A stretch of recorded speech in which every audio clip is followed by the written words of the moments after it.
Hola a todo el mundo, esto es Comentarios sin Contexto, el programa que considera a la Tierra un hogar comunitario. Como saben, Comentarios sin Contexto se abrió como un espacio para que mis colegas y amigos vinieran aquí, se expresaran y por supuesto su servidor. Por lo general hablamos de películas, series, videojuegos y este tipo de cosas que a la gente parece interesarle, incluyéndome por supuesto, pero de vez en cuando tenemos estos chispazos de genialidad que nos hacen ser un poco quienes somos. No nos quedamos ahí en la superficie, nos gusta escarbar, nos gusta meternos ahí en la pata de los caballos y hablar de temas más profundos. Hablamos en profundidad cuando hablamos de series y películas, sí, lo hacemos, pero también hay que hacerlo en otros aspectos de la vida. Lo hacemos hablando de libros, lo hacemos hablando de ideas, experiencias y por supuesto filosofía. No le es ajena a la filosofía Comentarios sin Contexto. Finalmente hay quienes creemos que la crítica literaria no es más que filosofía aplicada a los libros, pero también podemos ir un poco más allá. Podemos hablar de la filosofía como un propio, como un fin en sí mismo y como unos lentes para empezar a ver la realidad. No soy un experto en eso, ya me conocen, pero sí tengo amigos que lo son. Ese es mi superpoder. No estoy solo en esta ocasión, estoy con mi amigo Rafa. Rafa, ¿cómo estás? Hola, ¿qué tal? ¿Cómo estás? Gracias por la invitación. Muy feliz de estar aquí de nuevo. Loco, no habíais venido.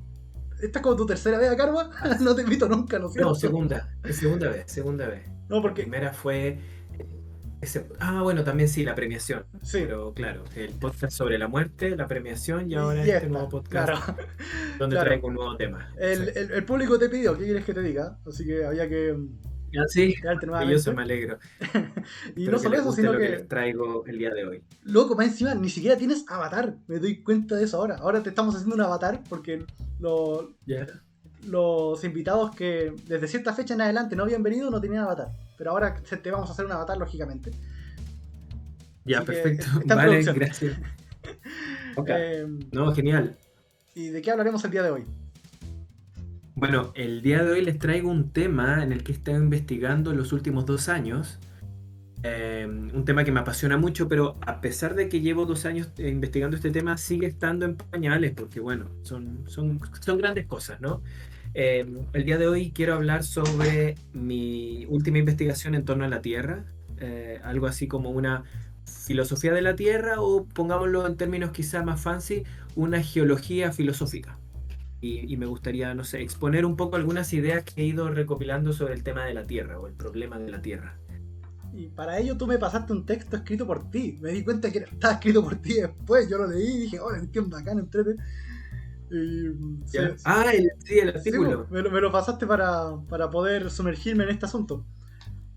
Sí, ese artículo lo escribí. En primera instancia fue una presentación para un congreso en la Universidad de Chile que organizó un amigo mío, Brian, que tenía más que nada que ver con el tema del encierro en pandemia, encierro, habitabilidad, sé yo. Y yo hace mucho tiempo con mi hermano habíamos escrito un artículo sobre el tema del habitar, porque él es constructor civil. Y mi amigo Brian me pidió que expusiera sobre el mismo tema, pero como no iba a exponer con mi hermano, escribí algo nuevo sobre la Tierra, siguiendo más o menos los Buenísimo. mismos lineamientos. Y eso se transformó en ese artículo que te envié sobre, creo que se llama algo así como tierra donada y tierra recobrada y tierra donada, ¿puede Sí, ser? en la crítica de Manuel Levinaza, Martin Heidegger. Sí.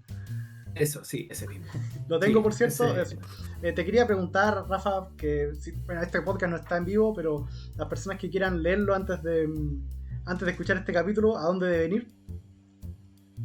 Ese artículo está publicado en la revista Litera Scripta.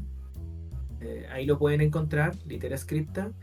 Y ahí va a salir un artículo también, o más bien un capítulo de libro que escribí también sobre este mismo tema en una edición de la Asociación Boliviana de Filosofía, que lo está organizando una amiga también del doctorado. Entonces, eso todavía no sale, pero también está por venir.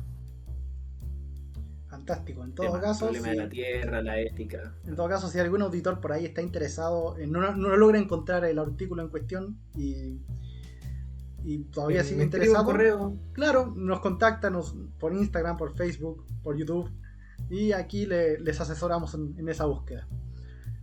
Así que Sí, sí, ahí se lo mando. qué sé yo. Bueno, mi nombre aparece ahí en el PowerPoint, así que no, no va a ser difícil encontrarme después.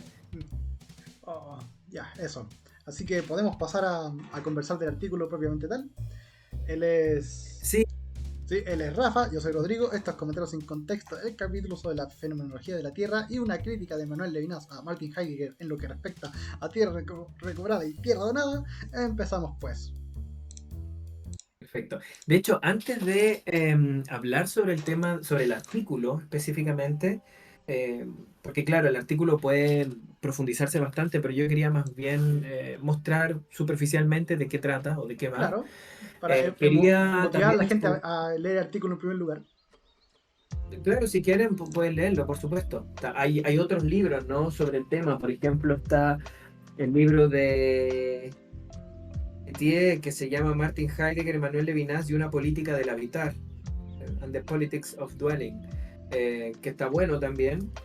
Es un libro de, no sé, se publicó hace poco, ¿no? Salió en el 2000, no, se publicó hace harto, 2011, y también hay otros artículos sobre el tema.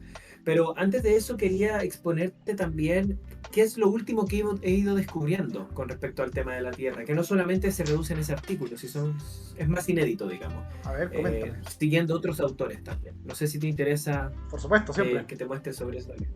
Bueno, bueno, mi investigación, en realidad la motivación principal de la investigación sobre la Tierra y por qué es raro quizá hablar sobre una filosofía de la Tierra, es que me di cuenta que en algún momento, cada vez que alguien, algún autor que se preocupaba sobre la ética medioambiental, hablaba de la palabra Tierra, generalmente tomaba por tierra símil de medio ambiente, ecosistema, naturaleza o planeta. Por lo tanto, con la palabra tierra tendía a ponerle también plantitas, animalitos, bichitos y un montón de otros elementos u otras entidades que si bien son muy interesantes, de alguna manera sentía yo que no permitía dar cuenta de la tierra en sí misma, es decir, solo la tierra.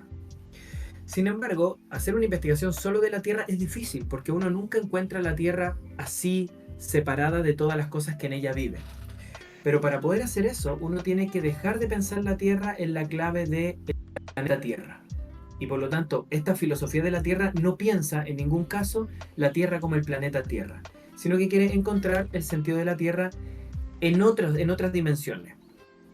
Y además, la cuestión aquí es, ¿qué relación tenemos nosotros con la Tierra cuando esta Tierra es meramente tierra y no naturaleza, ecosistema o qué sé yo? Um, de hecho, yo intento pensar la Tierra como aquella cosa que está ahí abajo, bueno, afuera de mi departamento hay tierra en ese árbol y esa es la Tierra que yo quiero pensar. Y esa es la dificultad, digamos. Entonces, una de las primeras cosas que hice, bueno, aquí hay un error en el griego, esa sigma no debería estar, pero una de las primeras cosas que hice fue buscar en distintos idiomas cómo se le dice a la Tierra y qué se dice de la Tierra.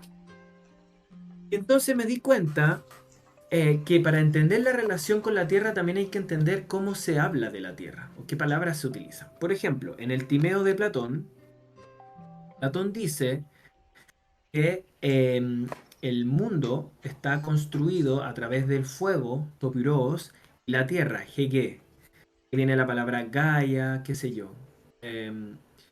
Y lo interesante aquí es que él dice hay distintos tipos de animales. Hay animales que pertenecen al fuego, que son como los dioses. Hay entidades, digamos, que pertenecen al agua, como los peces, que pertenecen al aire, como los pájaros. Y están los animales pedestres, que son de la tierra firme. Espera, ahí me perdí. ¿Cuál sería esta diferencia entre la tierra de la que pertenecen los dioses y los animales pedestres? No, no, no, los dioses pertenecen al fuego, según Ah, el Timeo. ya. O sea, el Hay elemento que confusión. los rige es el fuego. Y el elemento que nos rige a nosotros como animales de tierra firme y pedestres es la tierra. Ya. Entonces, Timeo dice, bueno, y esta tierra, que es un elemento constitutivo de la naturaleza, porque recordemos que el Timeo también está recopilando todas estas discusiones presocráticas de cuál es el elemento primero, Tales de Mileto decía que era el aire, Heráclito decía que era el fuego, porque todo estaba en movimiento, decía Panta Reica y Uden Menei, todo fluye, nada se mantiene. Bueno, aquí Timeo, en el texto de Timeo, Platón recupera todos esos elementos para explicar digámoslo así, cómo se configura la naturaleza, o el mundo, la physis, la naturaleza griega. Y él dice que los animales que rigen o que se rigen por la tierra son los animales pedestres y de tierra firme, y que para ellos esta tierra también es descrita como una nodriza, como nuestra nodriza. Dice gemetera trofos, es decir, gemetera nuestra nodriza. Trofos viene de trefo, que significa alimentarse, es decir, que nos alimenta. Ahora bien, lo interesante aquí es que nosotros somos los animales pedestres y de tierra firme. Hay otros, pero entre ellos estamos nosotros. Por lo tanto, para nosotros la tierra nos rige y para nosotros la tierra es una nodriza, es decir, nos alimenta. Por lo tanto, ya tenemos dos claves aquí. Uno, que nosotros dependemos de la tierra, y dos, que vivimos por la tierra o la tierra nos alimenta. Em, Ahora bien, lo interesante aquí es que ye, aquí hay que sacarle la sigma porque ahí está en genitivo, pero en nominativo es ye sin sigma, es una de las formas en que el mundo griego hablaba de la tierra. También hablaba de agros, de ahí viene la palabra agronomía. Agro sería esta tierra del cultivo, eh, y de hecho la persona que se trabajaba esta tierra generalmente o era el campesino, o era una especie como de vigilante de las tierras de cultivo. Y además, también está la palabra actón, que lo vamos a ver más adelante. Y ese es un término que, bueno, yo no soy especialista en filosofía griega ni en griego, por lo tanto me ha costado mucho rastrear el término actón y entender exactamente de dónde viene.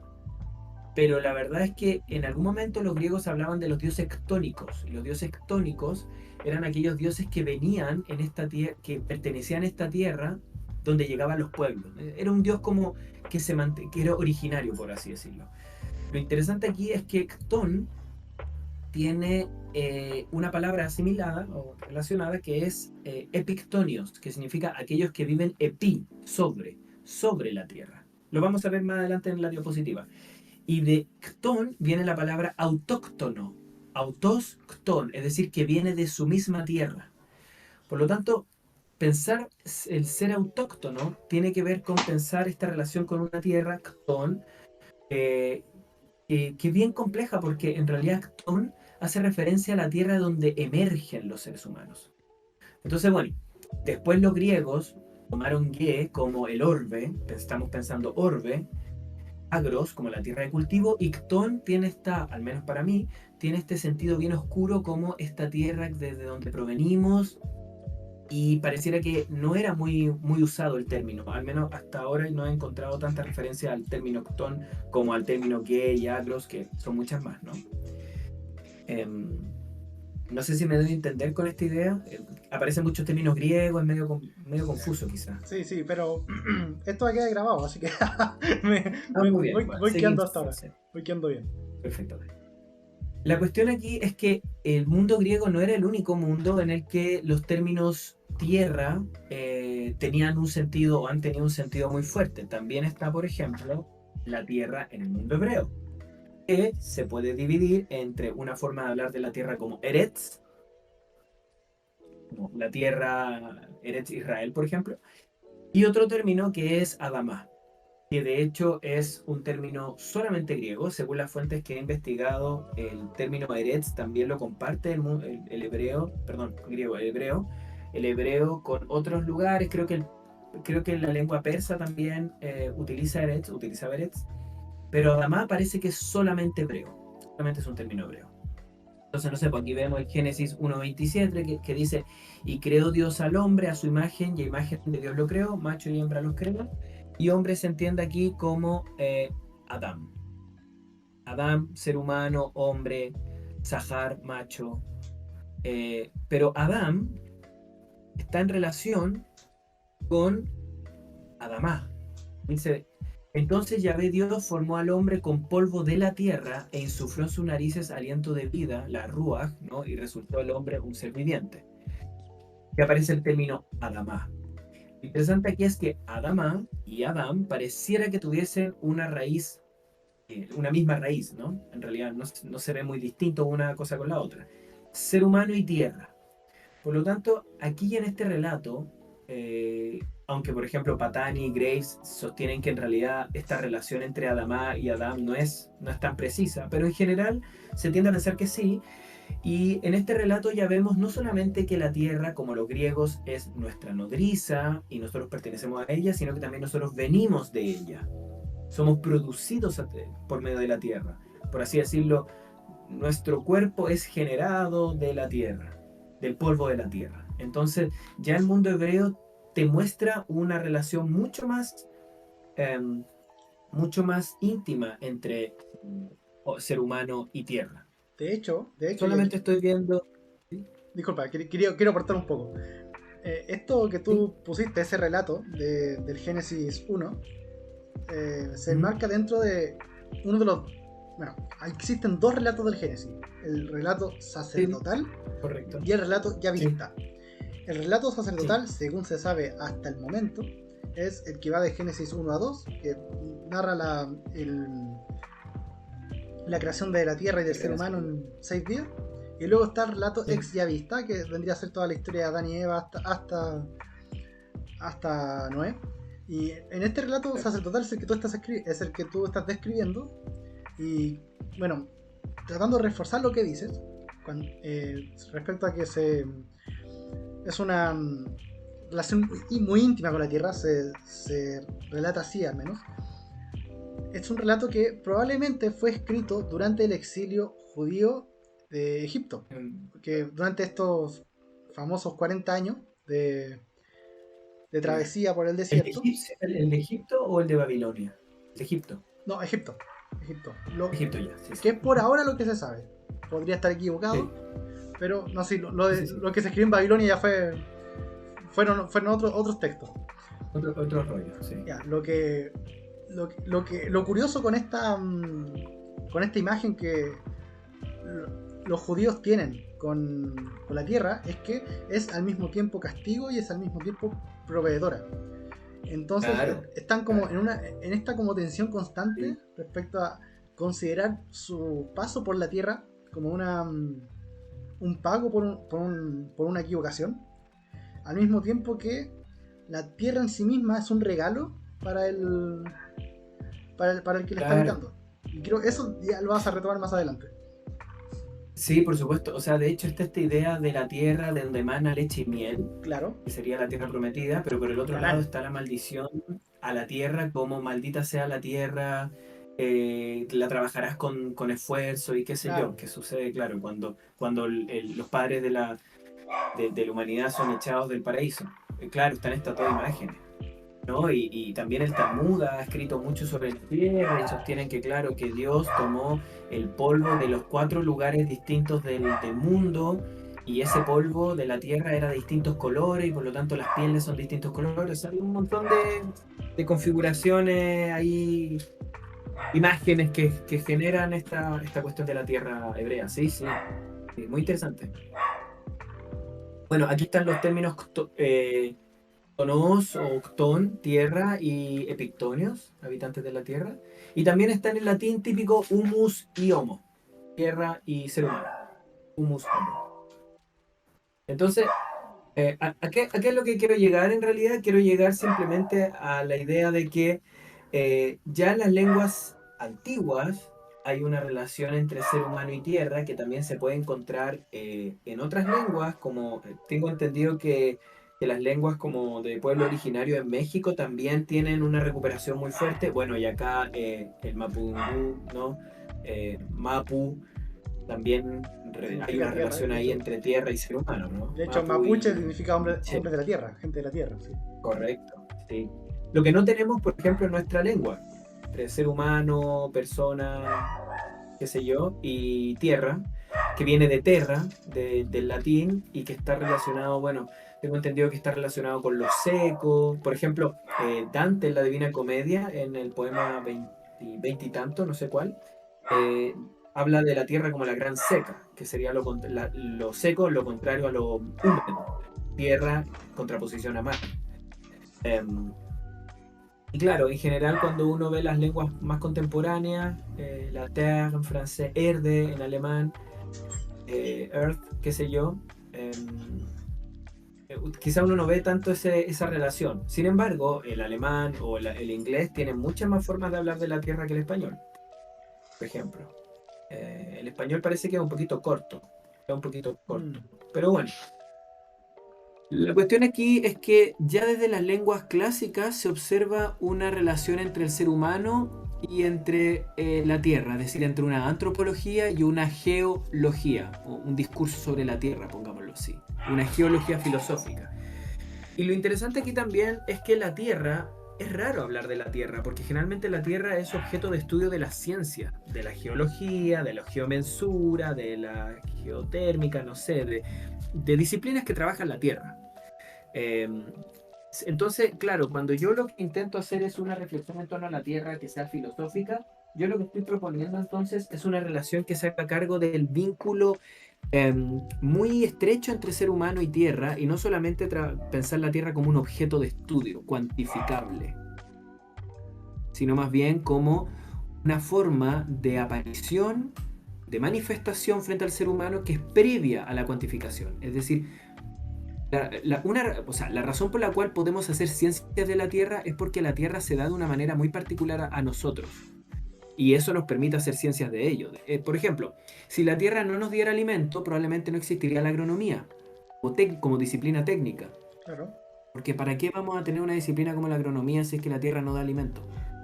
Si la Tierra no soporta nuestros pies, probablemente no habría algo así como una geología o qué sé yo, un estudio de la Tierra como suelo. Porque no sería suelo, no existiría Tierra como suelo. No sé si me doy a entender con esa idea. Sí, entiendo. Entonces, claro, lo que quiero buscar, o lo que he intentado buscar hasta ahora es como una experiencia originaria de la Tierra. Y además, la razón por la cual tenemos lenguajes que vinculan ser humano con Tierra es porque también hay una experiencia súper originaria con la Tierra, que es la experiencia que yo quiero buscar. Y como la fenomenología es esa disciplina que te intenta mostrar las cosas como se dan de manera inmediata, es decir, no mediadas, sino inmediatas, modo en que las cosas se dan de manera originaria, entonces me sirve mucho hacer una fenomenología de la Tierra. Esa es como la base, digamos, de toda esta cuestión, de todo lo que estoy investigando hasta ahora. Eh, y ya, entonces, ahora para mostrar quizá qué cosas pueden salir, no las voy a desarrollar para nada, pero qué cosas pueden salir de esta investigación sobre la Tierra, entonces quiero mostrar el primer vínculo con respecto a este estudio de la Tierra. Bueno, partiendo, hay tres formas de hablar de la Tierra, digámoslo así.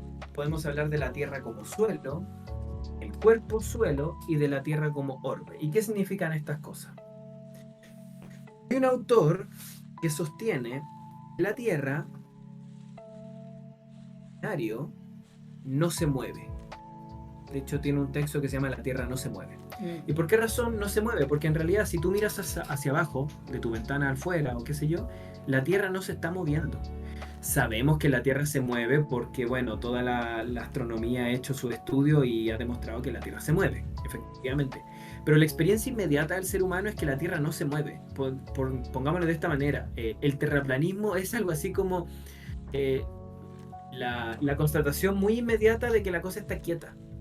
Los griegos pensaban que la Tierra no se movía y que eran las estrellas las que se movían por encima de la Tierra, pero la Tierra no. Y es que en realidad, en toda instancia, la Tierra nunca se está moviendo. A tal punto de que se sostiene que la Tierra no es que esté estática, sino que no es que no se mueva, no es que se mueva o no se mueva, sino que es previa al movimiento.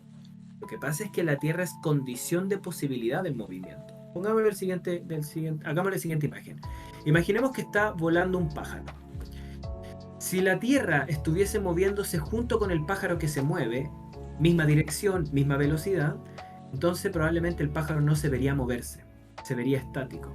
Y es que el movimiento de los objetos, movimiento como translación, tiene que tener un punto en el que se compare para poder decir esto se mueve en contraposición con algo que está quieto. Algo tiene que estar quieto para que lo otro se mueva. Si todo se estuviese moviendo, entonces en realidad no podríamos decir que las cosas se mueven. Algo tiene que mantenerse o que al menos ir más lento para decir, esto que no está quieto, sí se mueve. Por lo tanto, para poder percibir visualmente, o percibir a través de los sentidos, digamos, el movimiento, tiene que haber un punto que sea condición de posibilidad de que existe ese movimiento. Que no esté estático ni se mueva, sino que sea previo a la estaticidad y al movimiento.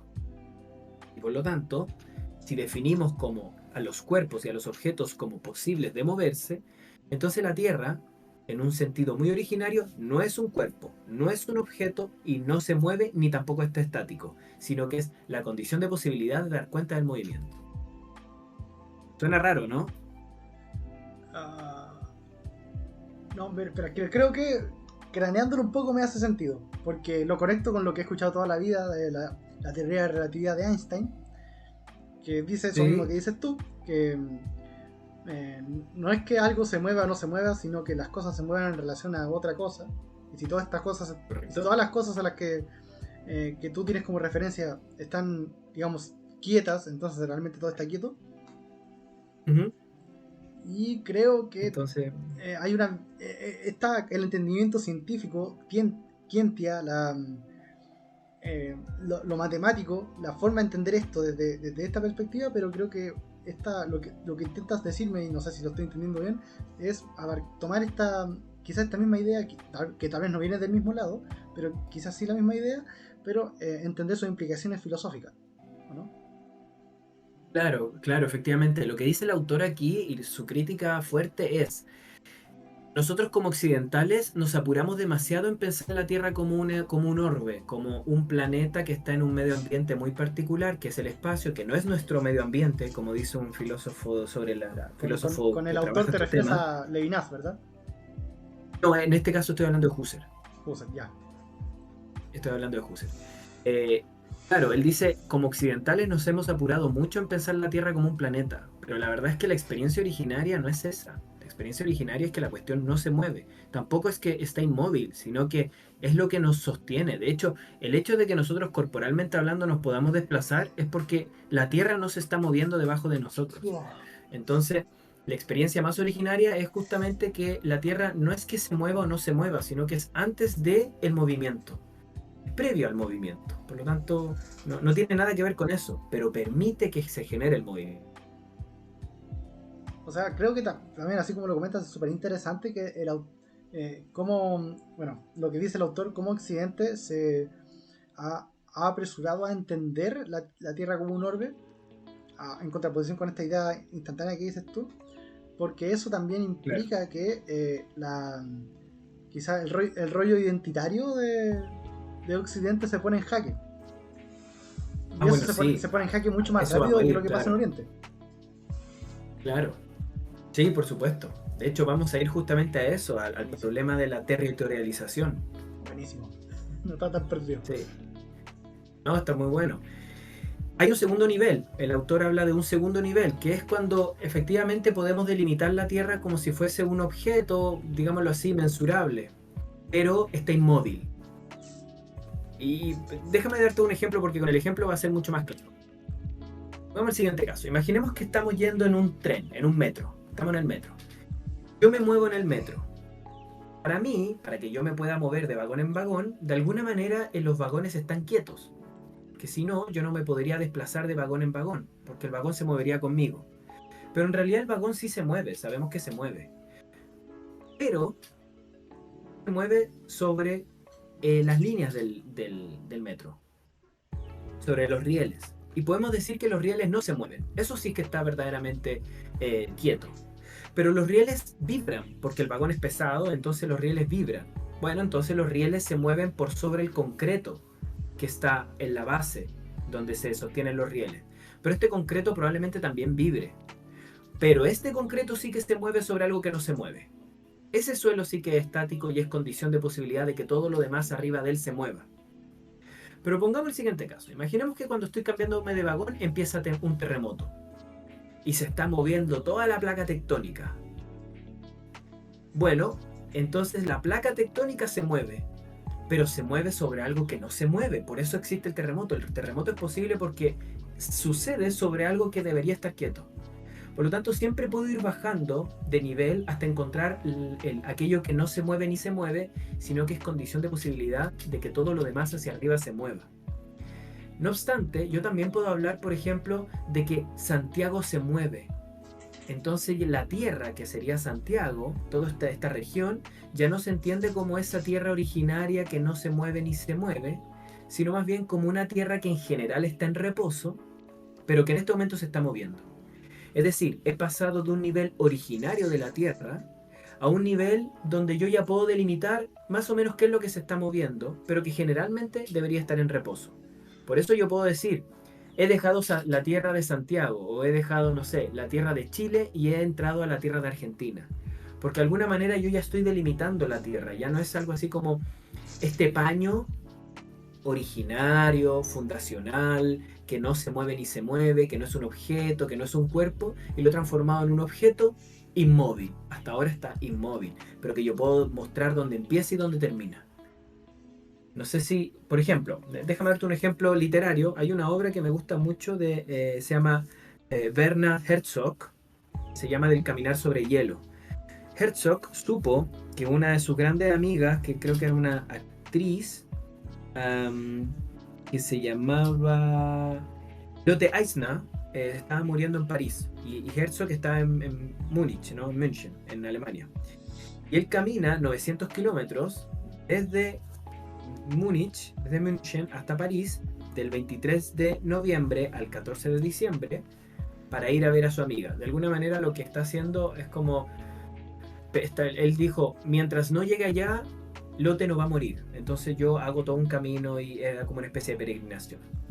Lo interesante de la novela es que Herzog tenía un diario donde él explicaba todo lo que le iba sucediendo, y entre eso mostraba cómo iba cambiando de tierras, cómo las tierras que iba pasando, que iba dejando atrás, eran distintas a las tierras en las que iba entrando. Y en algún momento dice, ahora estoy en la región de no sé quién, ahora estoy en la región de no sé cuánto.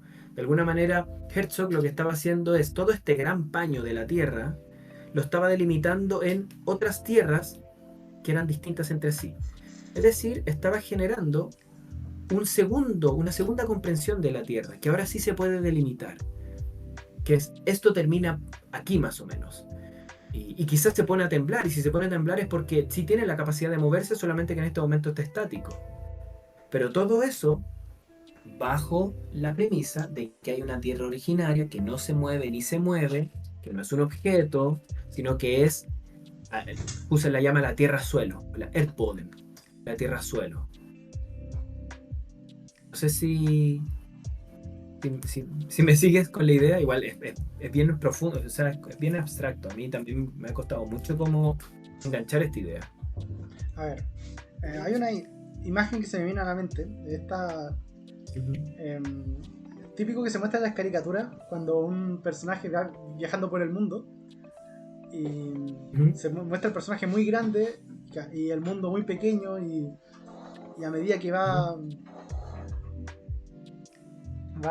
caminando por la Tierra, al mismo tiempo va como girando el globo, ¿ya? Y van pasando como las ciudades. Es como la idea que se me viene a la mente con lo que me comentas. Sí, exactamente porque, eso. En primera instancia eso es como un todo, pero a medida que vas aumentando el zoom, digamos, de la Tierra, aumentando el zoom del suelo, estas fronteras imaginarias como que se van haciendo más difusas y se reconocen ya como algo más construido. Claro, sí. Sí, de hecho, mira, imagínate esta idea. Imaginemos que nosotros vivimos en la Atlántida. Y la Atlántida es nuestro tierra-suelo porque no se mueve. Vivimos ahí en la Atlántida y estamos viendo cómo pasan los pajaritos. Y por ahora, toda la tierra-suelo es eso, es simplemente no se mueve, es inmóvil, ni siquiera ni es inmóvil ni es estática, es la condición de posibilidad de que las cosas estén móviles o estáticas. Pero en algún momento la Atlántida se empieza a hundir, la Tierra se hunde, y ahora ya no es la Tierra suelo, que no se mueve ni es estático, sino que es la Atlántida como la isla, que es el suelo, cuerpo suelo, como un cuerpo, que es la isla, se está moviendo. Ya salté a otra forma de comprender la Tierra. Ahora la estoy entendiendo como este gran objeto delimitado está en movimiento, pero debería estar en reposo. Es raro que se mueva, no debería moverse, de hecho. Pero claro, la Atlántida se está moviendo sobre la base de algo que no se está moviendo. Entonces la Tierra-suelo cambia, ahora es otra la Tierra-suelo. Claro. Es una nueva forma de comprensión o de percepción de la Tierra. Y Y no, el tercer movimiento es la Tierra orbe. Ah, sí, perdón, sí, no, dale. no, y no podría entenderse también como que. No, pero iba a decir una brudez. Dale nomás. No, como quieras, pero o sea, es que es una idea bien, bien compleja igual de pensarlo, pero tiene sentido si es que uno se pone estos ejemplos donde de repente se pone a terremotear, pero claro, el terremoto sucede bajo algo que no se está moviendo, por eso el terremoto es terremoto, ¿no? Si toda la Tierra absolutamente, todas las tierras posibles, todas las tierras suelo vibraran junto con el terremoto, entonces no existiría un terremoto, sería como lo normal, digamos. Bueno, y está. Claro, bueno, aquí está el ejemplo. ¿Qué pasa con los terremotos? Bueno, pasa exactamente eso, que la tierra-suelo de repente deviene en cuerpo-suelo, o de repente esta cosa se está moviendo y se mueve hasta aquí. Más allá no hubo terremoto. Entonces yo como que separo, saco ese pedazo del paño, digo, ahora esto es un cuerpo-suelo que se está moviendo. Igual me sostiene, pero se mueve. Es como cuando ando en auto, yo siento que no se mueve, o sea, de alguna manera, si no El interior, estuviese claro. bien el interior no se mueve. Por eso yo en el auto puedo tirar una pelota. Porque el auto no se está moviendo. Pero es un cuerpo suelo que sí se está moviendo porque se está moviendo sobre la tierra suelo. Pero esa sí que no se mueve. Exactamente lo mismo. Bueno, y finalmente está la imagen de la Tierra orbe. Que la Tierra orbe sería este objeto igual a las estrellas. Es un objeto igual a las estrellas que nos vemos por las noches. Que se mueve muy rápidamente en un universo, digamos, que es su medio ambiente, que no es nuestro medio ambiente, sino que es el medio ambiente de la Tierra, que nunca para de moverse y que está girando y que nosotros, cuestiones de la física, no percibimos ese movimiento. Entonces están estos tres niveles de comprensión de la Tierra, cada uno muy particular, pero claro, la crítica es nos apuramos demasiado en llegar a la Tierra orbe y no nos paramos en analizar la Tierra suelo o el cuerpo suelo, que son niveles igual de válidos e igual de inmediatos, de hecho más inmediatos que la Tierra orbe. Para dar cuenta que la Tierra es un planeta, uno tiene que hacer un estudio gigantesco. Para dar cuenta que la Tierra suelo no se mueve, uno simplemente está aquí, nomás ya estoy sentado sobre algo que no se mueve, listo. De hecho, esta misma crítica se basa también en una crítica que he visto sobre todo hacer a los intelectuales de izquierda, como a esta idea del mundo de cómo hay tanto estudio y tanto conocimiento que se ha quedado tras pie en el, como en el microcosmos, y que como humanidad ya hemos saltado tan rápido a pensar en el macrocosmos. ¿Ya? De hecho, yo recuerdo muy claramente una de mis canciones favoritas de Silvio Rodríguez, que es como un gran panfleto de lo que él piensa, resumen de noticias. En una parte él dice que no nunca se ha reparado a pensar en que en una sola mancha, o sea, nunca se ha reparado a pensar en la mancha en el sol, porque sabe que en una sola de esas manchas cabe el mundo. Claro. Y así claro, con el resto también. Sí, efectivamente. El peligro, digámoslo así, el peligro copernicano, galileano, newtoniano, como de llevar a lo general rápidamente los principios generales, pero perder como la experiencia súper particular, la experiencia de cada uno con el mundo. Bueno, esa es la crítica de Husserl, ¿no? De hecho, dice, nosotros occidentales que somos tan copernicanos, nos hemos olvidado de, bueno, que la Tierra es suelo también. Claro. Sí.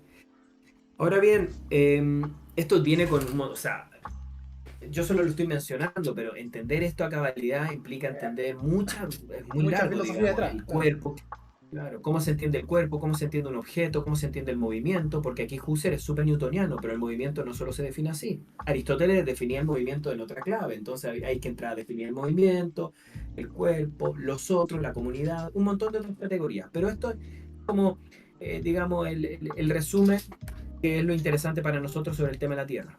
La Tierra se puede pensar de diferentes niveles. De hecho, cuando yo a una amiga le pasé el artículo del que estábamos conversando y me dijo, ¿sabes qué? Me costó entenderlo porque para mí la Tierra es el planeta. Le dije, bueno, es que ese es el tema. estamos intentando poner en tensión la idea de que siempre que entendamos la Tierra sea el planeta, o la naturaleza, o el ecosistema. En este caso, la Tierra es el suelo, o sea, es otra clave de lectura. Ahora bien, uno de los problemas que saltan a la vista con respecto a esta teoría de la Tierra es que si bien Husserl en algún momento dice, bueno, y cada uno tiene su Tierra como arca, como origen, de donde viene y qué sé yo, no repara o no se para a pensar la Tierra como lo que habíamos visto, la nodriza. Aquí no hay ninguna investigación o alguna tesis sobre el tema de la alimentación, la Tierra como objeto de alimentación. Por lo tanto, no hay ninguna tesis de la Tierra como existencial, ¿no? Como mantiene nuestra existencia. Aquí solamente es, podemos percibir el movimiento porque la Tierra no se mueve, pero no tiene nada que ver con el hecho de que nosotros existimos en la Tierra, de alguna manera. Sí, podría decirse que sí por el tema del origen, pero no es tan fuerte, digamos, la tesis. Entonces lo que deberíamos hacer ahora es abrir otro panorama sobre la Tierra, que es qué pasa con la cualidad de nodriza de la Tierra. ¿Qué pasa con el hecho de que nos alimentamos de la tierra y de hecho podemos vivir? Y como en estos campesinos que se ven en la pintura de Van Gogh, podemos estar tranquilos porque la tierra produce alimento. O no, o estar en conflicto porque la tierra produce alimento, que es también un tema de las guerras por la tierra, que también es algo que me interesa, ¿no?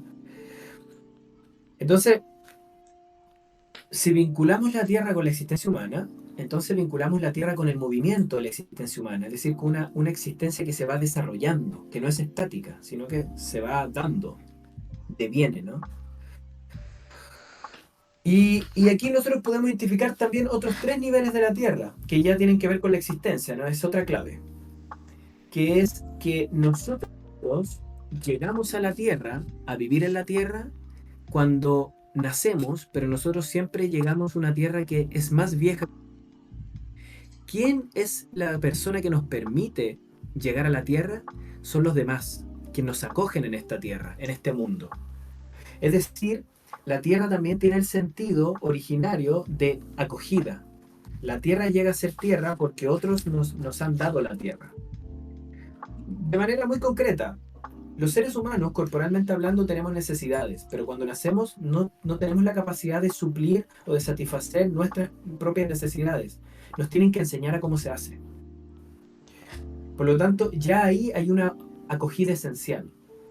Esto no quiere decir que, como por ejemplo el libro de El perfume, no podemos nacer botados entre los peces, entre los pescados, perdón, y que nos vayamos a morir. Porque también existen casos en donde las personas nacen y no son acogidas, ni por una institución, ni por una familia. Pero el hecho de que estas personas no sean acogidas y que no sea la regla, digámoslo así, legitima la regla. La regla es que hay una acogida. La forma esencial de la tierra es la acogida.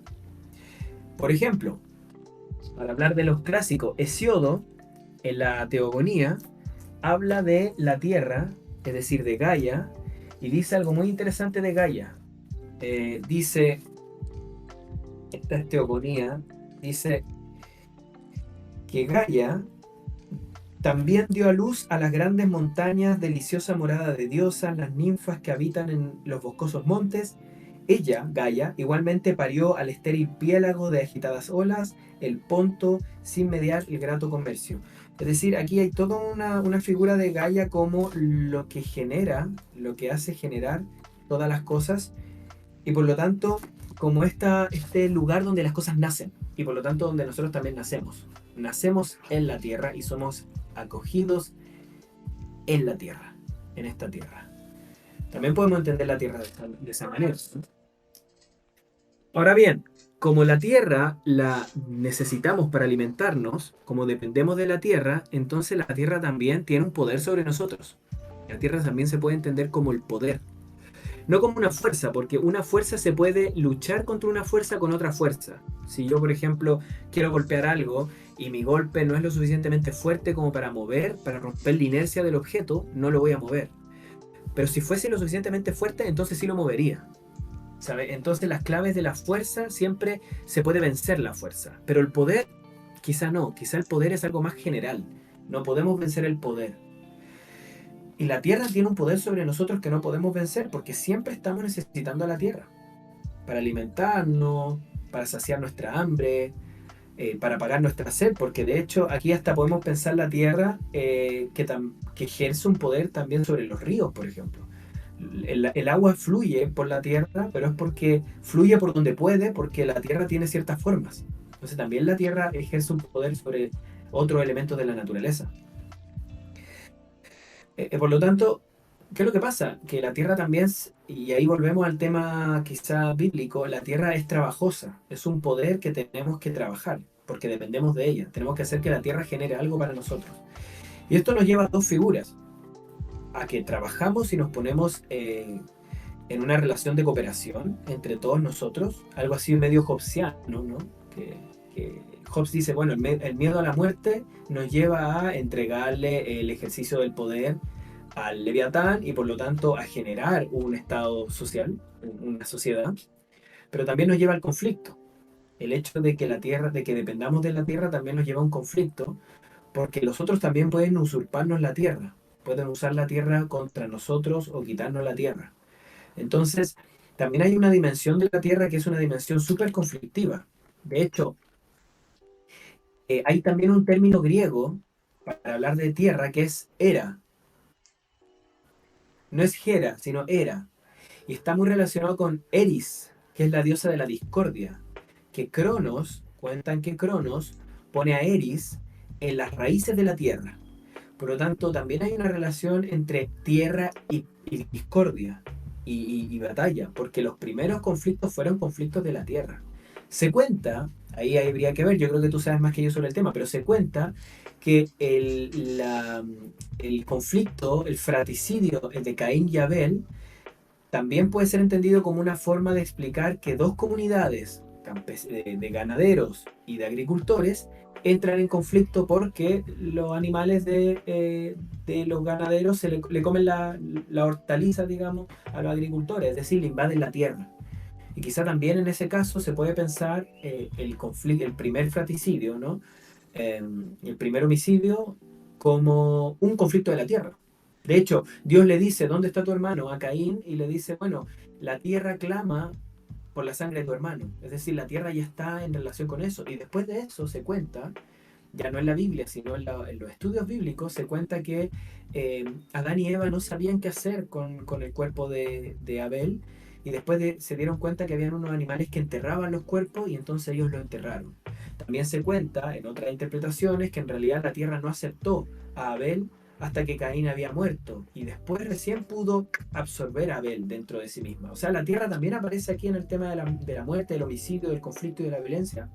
La tierra también tiene un protagonismo, hay una figura fuerte de la tierra. No sé si... ¿Qué opinas de eso? Me hace mucho sentido. A ver, el relato del asesinato de Abel por parte de Caín ya corresponde al relato ex yavista. Antes se le decía yavista porque se creía que fue escrito durante el reinado de Salomón y ahora no se sabe cuánto, solo se sabe que fue antes de eso. Pero me hace mucho sentido a partir de la experiencia hebrea con las invasiones, el exilio.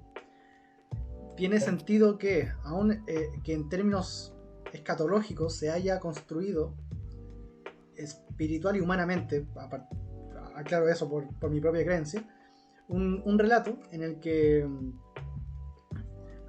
el usurpador de la tierra, aquel que se aprovecha de la tierra por sobre la persona que la está usando para sobrevivir, es tratado como un villano, como un malvado, o alguien que necesita redención por parte de Dios.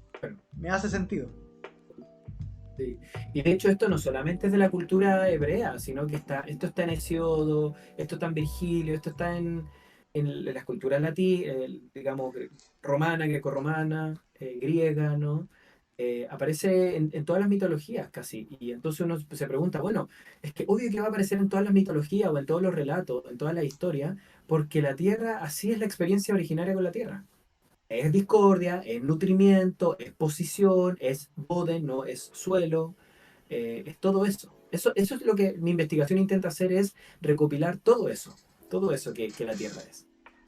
Bueno, hay una teoría, ¿no? que sostiene que como la Tierra es un conflicto por la muerte. Porque yo puedo matar y alguien me puede matar.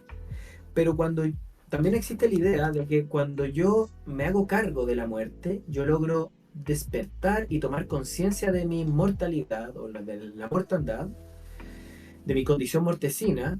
Yo puedo de alguna manera desligarme un poco de la tierra, es decir, de las lógicas de la tierra. Puedo ser libre de esas lógicas de opresión y de poder. Esto no quiere decir que la tierra desaparezca y que yo ya me vaya volando, sino que imaginemos la siguiente imagen. Por las noches la luna influye en las mareas y las mareas suben por la luna, ¿no? Sí. Cuando es de día, las mareas no son influidas por la luna, pero eso no quiere decir que desaparezca la luna o desaparezcan las mareas. Lo que pasa es que desaparece el influjo. La luna ya no está afectando. En este caso, la idea sería que el influjo de las lógicas del poder, que también nos impone la Tierra, ya no nos afecten, sino que seamos auténticos con nosotros mismos y podamos encontrar una dimensión de encuentro con los otros que ya no sea tintada por el conflicto. Esas son las ideas que aparecen aquí, ¿no? De hecho, encuentro cierta resonancia, también lo leíste ahí mismo, con los argumentos que Ludwig Feuerbach esboza para negar la existencia de Dios. Porque para él, la creencia en Dios es una invención humana que viene a partir del miedo. Y que ese miedo tiene tres aristas. Claro. El miedo a la naturaleza, el miedo a la muerte y el miedo a sí mismo. Entonces para él, cuando esas aristas son resueltas, ya no sería necesaria una creencia que sustente, que sustente la existencia. Independiente de lo que yo crea de la calidad de ese argumento. Obvio, claro. Creo que todavía queda la pregunta por la creación, por ejemplo. Claro. ¿No? Y por el fin.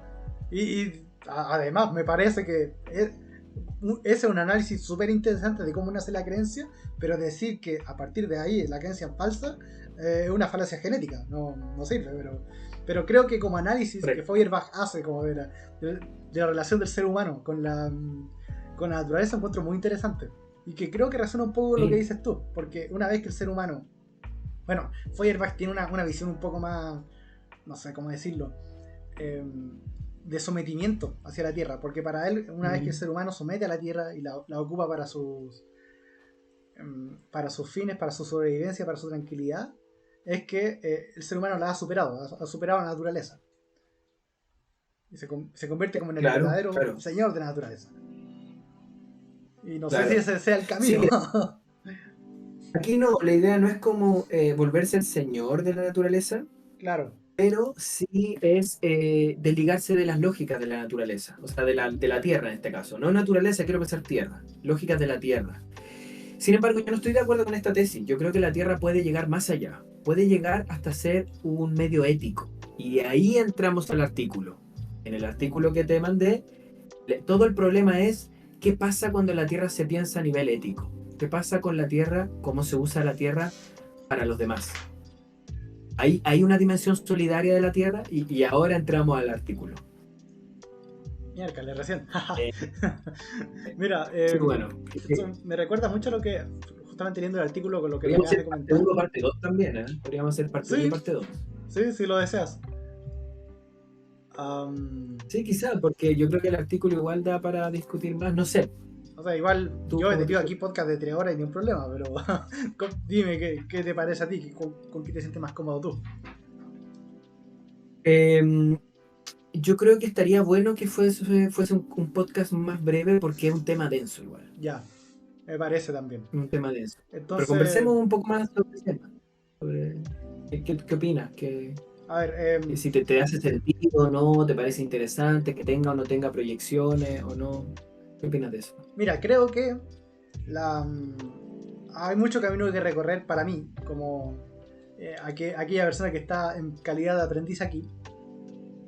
Creo que es muy interesante, creo que la relación ser humano-tierra es algo que no se ha explorado en ese aspecto. Le encuentro razón a estas críticas al pensamiento occidental. Porque efectivamente tenemos como ser humano, quizás voy a hablar con muy poca técnica, pero con alto corazón. El ser humano tiene un apuro casi positivista. Para mí, disculpa, para mí eso se expone en, no sé, en figuras como Elon Musk o ya el fallecido Stephen Hawking, que decían que el ser humano debe alcanzar, colonizar otro planeta en los próximos 200 años o cooperamos como humanidad o estamos condenados a la extinción, Claro. que esas son frases que ellos han dicho. Y claro, así, dicho así, a pesar de que pueda sonar emocionante, no dejan de ser discursos que vienen del privilegio y que no consideran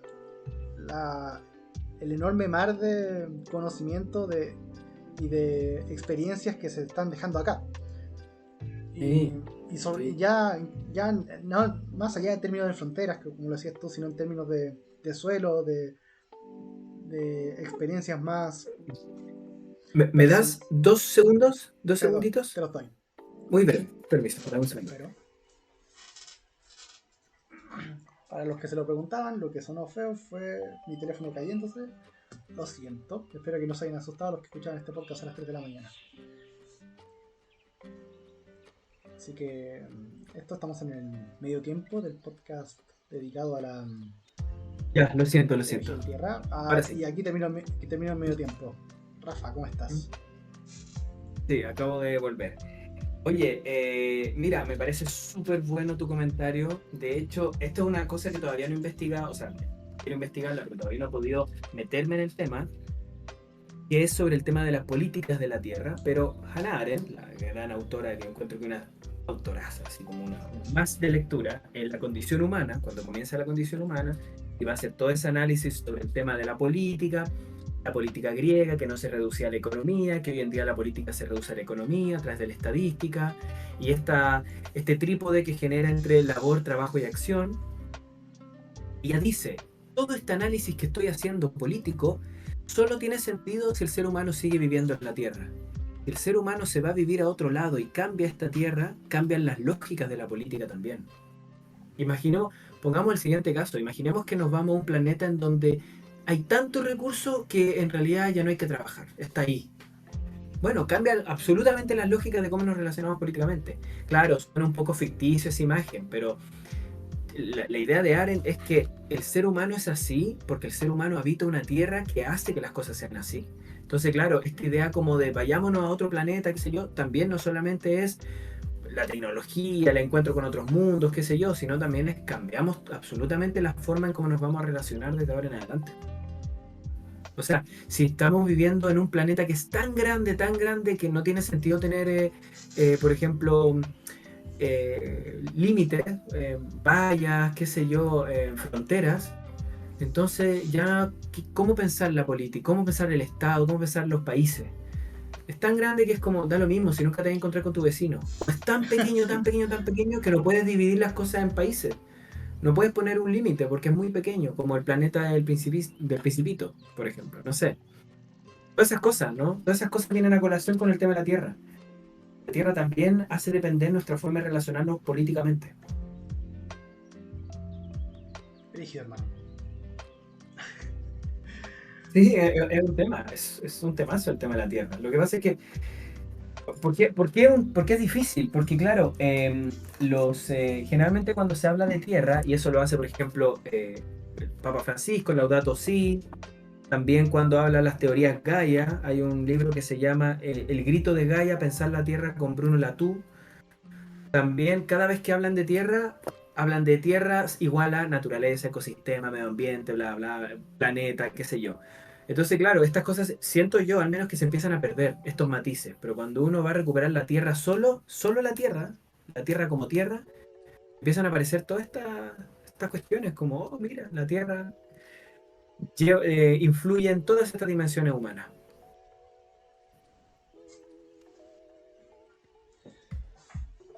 Mira, así como decías tú, creo que este es un tema que da para largo y creo que te quedan como 30 diapositivas ahí. Sí, Así más o que, menos. así que considerando que Podemos ya vamos a dejar llegar a la aquí y hora, hacemos una segunda te parece patita. si lo dejamos aquí a la segunda parte? Démosle. Sí, Ya, entonces pasamos a la démosle. despedida. Muchas gracias por la invitación. Espero le No, haya pero gustado. espérate, mi amigo, vamos a pasar a la despedida, que es una sección Ah, distinta. ok, ok. Del Ya. podcast dedicado a Ecología y Tierra, parte 1, en 3, 2, 1.